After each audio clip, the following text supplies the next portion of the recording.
Hello everyone, welcome back to my YouTube channel eco Adda way to economic. तो बहुत दिनों से चैनल पे कोई वीडियो अपलोड नहीं हुई है, तो I will upload this video as soon as possible. So before moving on, let me tell you that this channel is all about the subject economics. और अगर अभी तक आपने इस चैनल को सब्सक्राइब नहीं किया है, do subscribe and hit the bell icon to get the notification of the upcoming videos.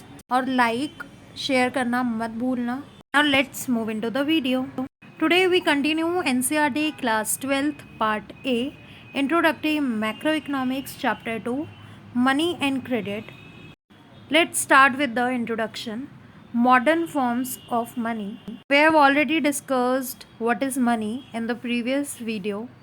Basically, money is something that we used as a medium of exchange. So before the coins and the notes, जब coins और paper notes नहीं थे तो तब क्या use हुआ करता था?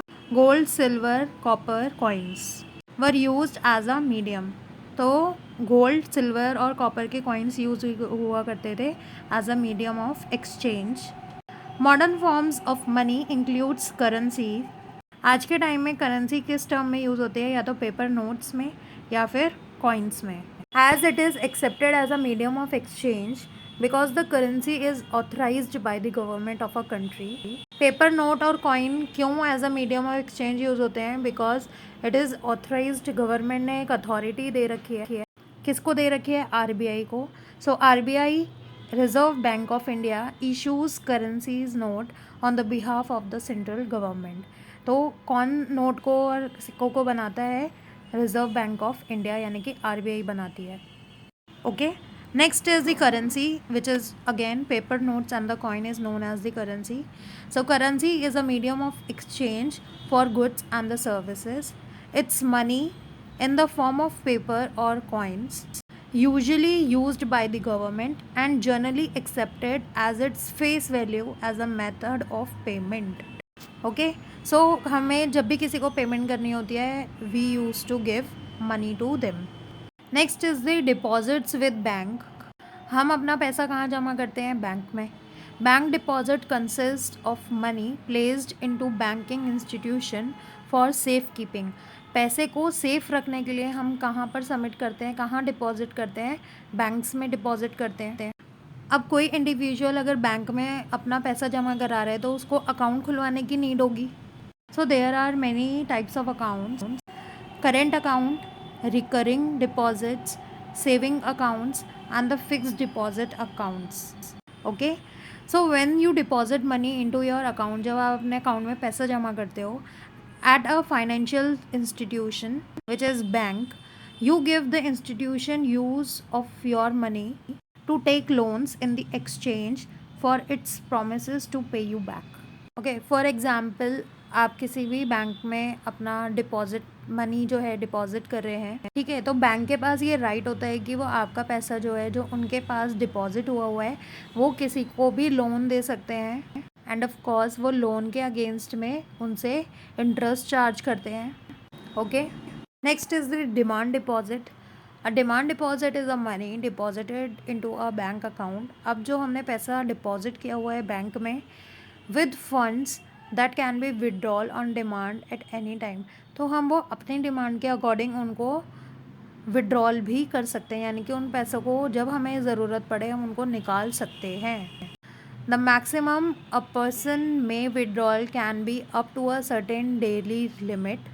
सो एक दिन की मैक्सिमम विड्रॉल लिमिट जो है वो फिक्स्ड होती है और up to the limit of their account balance. जितना अकाउंट बैलेंस है आपका, जितना आपने डिपॉजिट करा रखा है, उतना ही आप विड्रॉल कर सकते हो, उससे ज़्यादा नहीं कर सकते हो।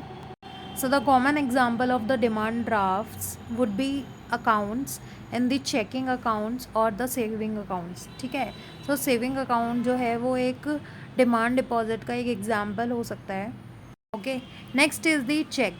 जो हमने पैसा डिपॉजिट किया है और उसे हमें विड्रॉल करना है, तो हम उसे विड्रॉल किसकी हेल्प से करेंगे? By the cheque. So a cheque is a paper instructing the bank to pay a specific amount from the person's account to the person whose name the cheque has been issued. So basically cheque जो है वो अपने deposit को withdrawal करने के काम आता है, या फिर आप उससे किसी को पेमेंट भी कर सकते हो। सो अगर आपको चेक के थ्रू विड्रॉल करना है खुद के लिए, तो आप उसको सेल्फ के नेम से कट करते हैं। मीन्स आपको चेक पर सेल्फ लिखना होता है और अमाउंट डिटेल लिखनी होती है। और इसी की जगह अगर आप किसी और पर्सन को पे कर रहे हैं, तो आपको उस चेक पर उस इंसान का, यानी कि उस इंडिविजुअल का नेम मेंशन करना पड़ता है and the amount you want to transfer. So cheques जो हैं वो इस तरीके के दिखते हैं। आप देख सकते हो पे के अंदर हम उसका नाम लिखेंगे इंडिविजुअल का जिसको आप पे करना चाह रहे हो, and the rupees in words as well as in numbers. You have to mention the date and sign, of course the account number जिसके में आप ट्रांसफ़र कर रहे हैं। ओके, सो ये सारी चीज़ें मेंशन करने के बाद आपको ये चेक जो है वो बैंक में सबमिट करते हैं, और बैंक से वो उस अकाउंट में ट्रांसफ़र कर देते हैं जिसमें आपको, जिसका नाम जो है आपके चेक में मेंशन होगा। आई होप इतना आपको क्लियर होगा। Next is the loans of credit. Loans मतलब आपको पता ही होगा, किसी से पैसा उधार लेना। यहाँ पर उधार यानी कि क्रेडिट किससे लिया जा रहा है? From the bank. So banks generally make money by borrowing money from depositor. जब हम पैसा अपना डिपॉजिट करते हैं for the safe keeping in the bank, bank compensating them with a certain interest rate.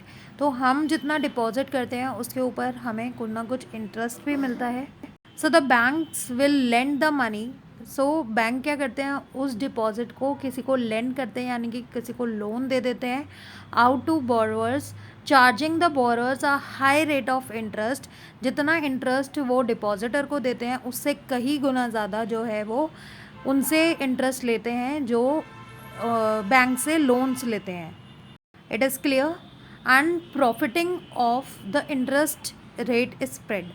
और जैसे जैसे वो इंटरेस्ट रेट जो है वो बढ़ता रहता है, वही जो बैंक की है वो मेन इनकम होती है। So there is a great demand for the loans of various economic activities like vehicle loan. कुछ लोग व्हीकल लोन लेते हैं, education loans, housing loans, personal loan etcetera. Banks charge a high rate of interest on loans. Loans के against में bank जो है वो उनसे हाई इंटरेस्ट रेट चार्ज करता है, other than what they offer on deposit. Offer जितना करता है वो डिपॉजिट के टाइम पे, फॉर एग्ज़ाम्पल अगर मैंने पैसा जमा कराया है, डिपॉजिट कराया है, तो मुझे 4% मिल रहा है, लेकिन जब मैं लोन लेने के लिए जा रही हूँ तो वो मुझसे 8% चार्ज कर रहे हैं। ठीक है, so this difference of 4% is the income of the bank. Fine, so this topic is over here. I hope आपको इतना समझ आया होगा। Thank you so much for watching this video. Also comment down if you have any query regarding this video. And if you like the content, do like, share and subscribe to this channel. And don't forget to press the bell icon to get the notification of the upcoming videos. See you soon in the next video. Thank you.